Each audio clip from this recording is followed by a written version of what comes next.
Hai Sobat Ilmu, selamat datang kembali di IM Podcast, Epidemiolog Muda Podcast. Pada podcast kali ini, kita akan mereview sebuah buku karya Dr. Siti Fadila Supari SPJP Konsultan dengan judul Saatnya Dunia Berubah, Tangan Tuhan di Balik Virus Flu Burung. Buku ini saya baca saat awal-awal pandemi. Ternyata isinya sangat luar biasa dan membangkitkan rasa nasionalisme kita. Banyak pelajaran yang bisa kita ambil dari buku ini. Salah satunya, betapa pentingnya menjaga kedaulatan bangsa dalam kondisi apapun. Karena kita masih negara berkembang, yang masih membutuhkan banyak bantuan dan kerjasama dengan negara lain, jangan sampai saat kerjasama dengan negara lain menggadaikan kehormatan bangsa kita sendiri. Buku ini mengisahkan tentang keberhasilan Indonesia, dalam hal ini diwakilkan oleh seorang Menteri Kesehatan di masanya, yaitu Dr.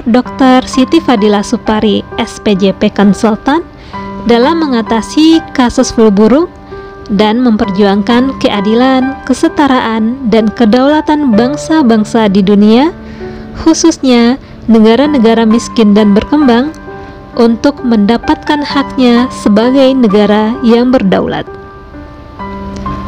Selain itu, Ibu Siti Fadilah juga berhasil mengungkap berbagai intrik di tatanan kesehatan di dunia tentang ketidakadilan perlakuan yang diberikan dan dialami oleh negara miskin dan berkembang yang selama ini tertutup kabut manipulatif. Konspirasi dalam sistem pengorganisasian kesehatan di dunia yang sangat eksploitatif dan tidak transparan yang berlangsung sudah cukup lama. Mungkin tidak ada yang menyadari, kalaupun ada yang menyadari dan merasakan ketidakadilan ini, tidak ada yang mampu dan berani mendobrak semua tembok pembatas yang selama ini telah terbangun kokoh dan dilindungi serta didukung oleh negara-negara adidaya dalam keserakahan menguasai dunia. Kisah luar biasa ini bermula ketika kasus flu burung pertama kali terdeteksi di Indonesia sekitar tahun 2005, di mana saat itu ada 3 kasus pertama yang terdiri dari bapak dan kedua anaknya memiliki gejala demam, sesak nafas, dan kemudian meninggal dalam waktu yang sangat cepat. Setelah beberapa hari kemudian, tegaklah diagnosa di mana penyebab kematiannya adalah infeksi flu burung yang disebabkan oleh virus H5N1. Mulanya, kasus flu burung ini muncul di Vietnam pada tahun 2004. Kemudian, kasus juga bermunculan di Thailand dan Cina. Dalam rangka mencegah merebaknya kasus flu burung, berbagai upaya dilakukan. Tentunya juga berkolaborasi dengan berbagai pihak terkait. Salah satu upaya yang dilakukan adalah dengan pengadaan obat, yaitu Tamiflu, dengan nama generik Oxaltamivir yang diproduksi oleh Roche. Ketika Indonesia ingin memesan obat ini, ternyata stoknya habis karena sudah diborong oleh negara-negara kaya yang bahkan negara tersebut belum memiliki kasus flu burung satupun. WHO sebagai Badan Kesehatan Dunia tidak mampu mengatur pendistribusian Tamiflu, di mana saat pengadaan yang masih terbatas produksinya harus diprioritaskan untuk negara-negara yang memang telah memiliki kasus flu burung, terutama negara-negara miskin dan berkembang. Kemudian, WHO juga memerintahkan negara-negara yang mengalami kejadian luar biasa flu burung untuk menyerahkan virus H5N1 ke WHO CC yang kemudian penyerahan virus ini tidak diiringi oleh konfirmasi diagnosa dan informasi lanjutan mengenai virus tersebut. Kemudian tiba-tiba muncullah vaksin flu burung strain Vietnam yang dijual dengan harga tinggi.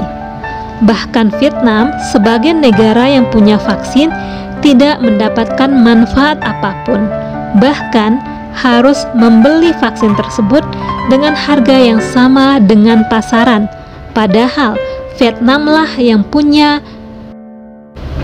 virus tersebut. Hal ini juga terjadi di Indonesia. Indonesia sempat mengirimkan virus H5N1 kepada WHO yang kemudian juga tidak diiringi pemberian informasi hasil analisis virus, keberadaan virus, dan mau diapakan virus yang telah dikirim.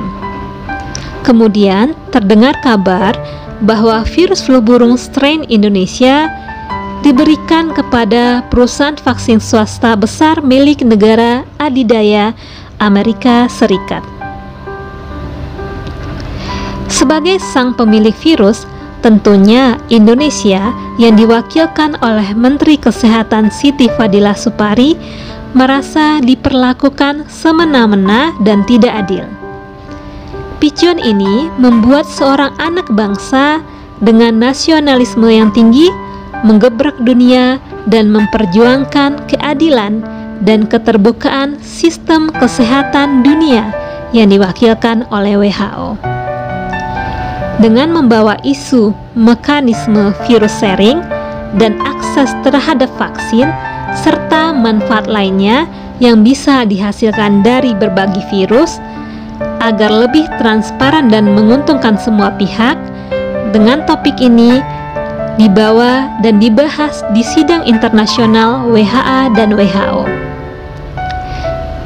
Ternyata apa yang disampaikan oleh Indonesia membuka mata dan kesadaran negara-negara miskin dan berkembang yang selama ini dimanfaatkan.